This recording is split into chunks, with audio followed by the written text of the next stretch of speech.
पंतप्रधान नरेंद्र मोदींची महत्वाकांक्षी योजना हर घर नल हर घर जल.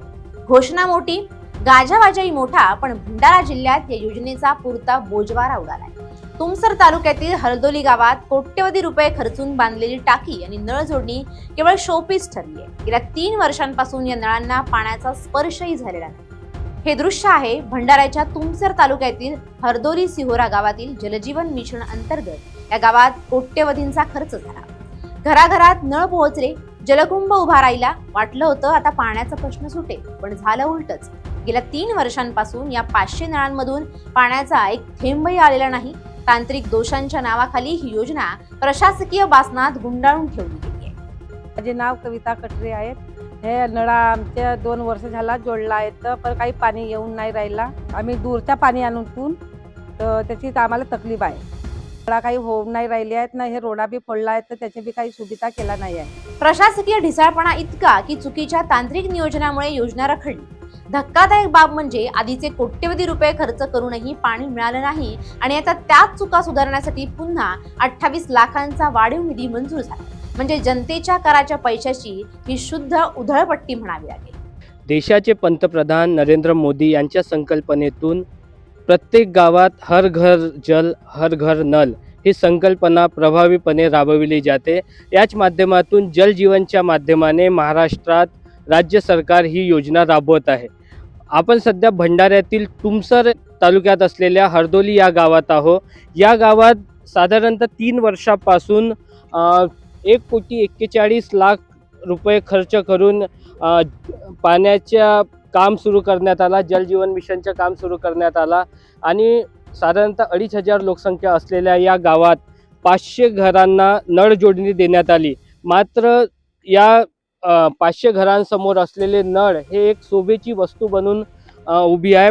पाणी थेंबभर सुद्धा या ठिकाणी आलेलं नाही. 3 वर्ष होऊन गेले हे काम पूर्ण होऊन, मात्र आताही या गावचे लोक पाण्याकरिता त्या नळाकडे वाट बघत आहेत. आपल्यासोबत या गावातील काही नागरिक आहेत, जाणून घेऊया थेट त्यांच्याकडून. दादा, काय सांगा? माझं पूर्ण नाव धर्मेंद्र शिवराम कटरे आहे. मी या ग्रामपंचायतचा माजी उपसरपंच आहे. माझ्याच कार्यकाळामध्ये इथे काम सुरू झालं. प्रथमतः आमच्या गावाची निवड जेव्हा जलजीवन हर घर जलमध्ये झाली त्यावेळी खूप आनंदाचं वातावरण होता, कारण की आमच्या गावामध्ये पाण्याची पातळी आधीपासूनच खोलवर आहे. कारण की गावामध्ये मुरूम असल्यामुळे, खडकाळ जमीन असल्यामुळे इथे पाण्याची पातळी खूप खाली राहते. ज्या दिवशी परियोजनेचा भूमिपूजन झाला त्या दिवशी गावात एकदम आनंदाचे वातावरण होते. पण ज्या दिवशी जी योजना आहे सुरू करण्यात आली, योजनेच्या दिवशीच आम्हाला हिरमुसावं लागलं. कारण की ज्या ठिकाणी जलजीवन मिशन विभागाच्या अधिकाऱ्यांनी पाण्याचा स्रोत सांगितलं त्याच ठिकाणी बोर मारल्यावर ती बोर कोरडी लागली. त्या बोरचा पाणी 15 मिनिटं सुद्धा बाहेर चालू शकला नाही. त्या दिवशीच आमची हिरमोड झाली. आम्ही अधिकाऱ्याशी संपर्क केला की ही बोर तर वेस्ट निघाली. नाही म्हणे, तिला पाणी लागलं, तुमच्या टाकीपर्यंत पाणी येऊन जाईल. आणि त्यांनी दुसऱ्याच दिवशी तिथून पाईपलाईनचं काम सुरू केलं. त्या बोरपासून इथपर्यंत पाईपलाईनचं 2.5 किलोमीटरचं काम सुरू करून सुद्धा या पाण्याच्या टाकीमध्ये एक थेंब पाणी पोहोचू शकलेलं नाही. त्यावरही ते थांबले नाही. आम्ही ग्रामपंचायतकडून त्यांना पाठपुरावा केला की नाही, ही योजना कुठंतरी फसवी वाटत आहे. तुम्ही पुनश्च एकदा पाण्याचा स्रोत दुसऱ्या ठिकाणी करून नंतर त्या ठिकाणून पाईपलाईन करावी. पण त्या गोष्टीला न जुमानता त्यांनी गावामध्ये नळ जोडणीला सुरुवात केली. नळ जोडणी करत असताना गावामधील त्यांनी सिमेंट रस्ते, सिमेंटच्या नाल्या, सर्व गोष्टी तोडफोड करून नळ जोडणी केली. आणि त्या नळ जोडणीचा फायदा आता तुम्ही बघतच आहात. इथे गावामध्ये असंख्य नळ लागले आहेत, पण कोणत्याही नळाला एक थेंब पाणी नाही आहे.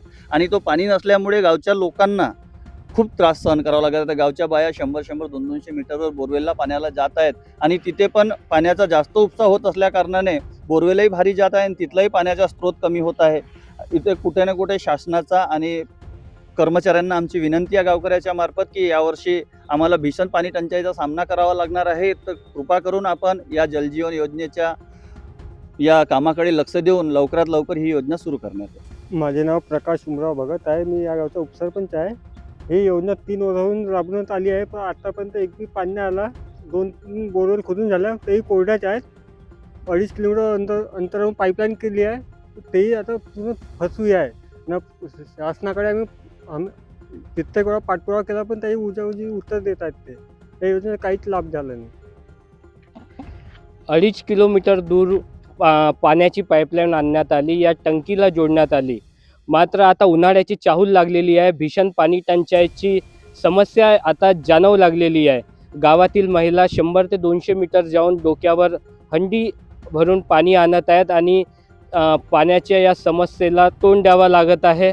आता त्यांची एक अपेक्षा आहे की हे शोभेच्या बनलेल्या या नळातून पाणी यावी, याच अपेक्षेने ते आता शासनाकडे बघत आहेत. नितीन कुथे, LS मराठी, भंडारा. या संपूर्ण प्रकरणावर जेव्हा आम्ही जिल्हा परिषदेचे कार्यकारी अभियंता हितेश खोब्रागडे यांना विचारलं तेव्हा त्यांनी कॅमेऱ्यासमोर बाईट देण्यास स्पष्ट नकार दिला. अधिकारी पळवाट शोधत असले तरी हरदोलीतील महिलांना मात्र पाण्यासाठी पायपीट करावीच लागते. आता या नवीन 28 लाखांनंतर तरी पाणी येणार की ही योजना कायमची शोपीस राहणार हे पाहावं लागेल.